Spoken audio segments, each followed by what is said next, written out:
Стадион. Емисија за вашата вистина.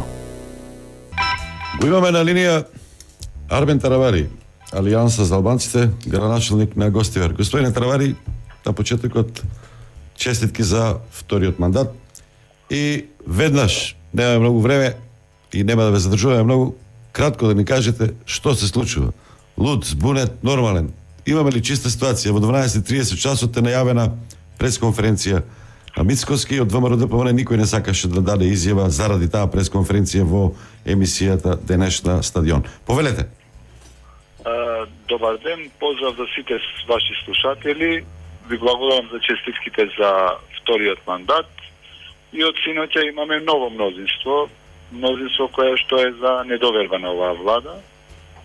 Практично овие денови веќе преговараме уште со неколку пратеници. Се надевам дека оваа мнозинство за неколку дена ќе прерасне за 6 до бројката 6, 4, 5, 6, ќе видиме. Меѓутоа има интерес од повеќе пратеници кои што се членови на СДСМ, кои што се незадоволни од криминалното владење на СДСМ и ДУИ, посебно на ДУИ. Имаме и други пратеници кои што се дел од мнозинството и мислат дека треба да се случи промената и државата да почне да чекори кон прав пат, да се декриминализира со еден збор. Така да ситуацијата е чиста, се надевам дека ќе почнеме и ќе тргнеме да проводиме низ пат кој што посакува секој граѓанин. Кои се потезите или се уште во целост ги немате дефинирано, прецизирано? Да причекаме уште малку да порасне мнозинството, па потоа ќе збориме, ќе седнеме и ќе видиме, ќе ги дефинираме основните работи, првите чекори на идната власт. Што ако во понеделник, до понеделник, Заев нема поднесено оставка со обрнението? Вие ќе поднесете барање за гласање на доверба на влад? Процедурално не знам како е. Ја мислам дека се поднесени веќе 61 подписи до парламентот, меѓутоа и до председателот на државата. Тие што се процедуралисти, да речам, тие што ги знаат како се процедурите, сигурно ќе кажат какви ќе бидат следните чекори. Меѓутоа тоа што не најбитно е дека веќе имаме 61 подпис од 61 пратени кои што мислат дека треба да има промена на оваа власт. Господине Таравари, дека оваа мнозинство ќе порасне многу брзо уште за неколку пратеници. ве слушав внимателно. Рековте, имаме мнозинство за гласање недоверба на оваа влада. Дали тоа мнозинство ќе биде и за гласање доверба на нова влада?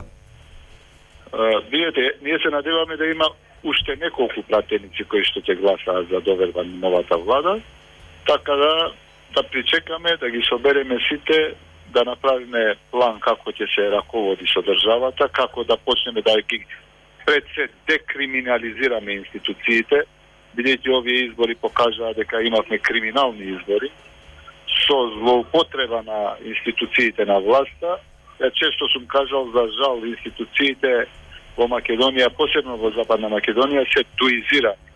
Значи, дуи е deep state во државата, практично инфилтрирани, како метастазирани по сите институции, и ние сме залог на оваа политичка партија. Доколку сакаме да тргнеме напред, мора оваа партија да оди во опозиција, а и за нив е убаво не после 20 години власт, некој период да поминат во опозиција. Вака да ја прашам, пред неколку дена имав изјава, ние не сме за предвремени избори, кои што ќе ги организира и ќе ги води ДУИ. Тоа значи дека вие не сте за предвремени избори, туку сте за нова влада, која што ќе владае најмалку 7-8 месеци, една година, со цел да се обезвласти ДУИ. Па после тоа можете да зборувате за избори кои што ќе бидат фери демократски. Затоа што ова се спротивставува на барањето на Мицкоски за брзи парламентарни вонредни избори. Денеска ќе каже сигурно и Мицкоски дека оваа влада минимум ќе трае една година, може би подолго од тоа. Прво ни е целта да расчистиме, да дедуизираме институциите, да ги декриминализираме институциите, луѓето да имаат доверба во институциите на системот и после тоа да организираме фери демократски избори пред се. Инаку на ваков начин не се организираат избори. Практично полицијата ви е комплетно ангажирана за ДУИ, се штабови на ДУИ, криминални банди се пуштени да хараат низ општините и практично вие не се изразува волјата, слободната волја на народот во изборите. Туку тоа се присилени гласови кои што ги добиваат. И за крај, Таравари, лидер на Алијанса за албанците. Таравари, генерален секретар на Алијансата за албанците. Не, зборувам во перспектива блиска.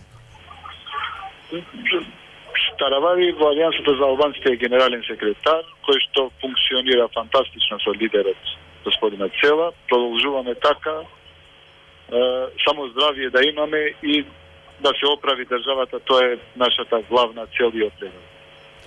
Благодарам, Армен Таравари, Алијанса за албанците. Стадион. Емисија за вашата вистина.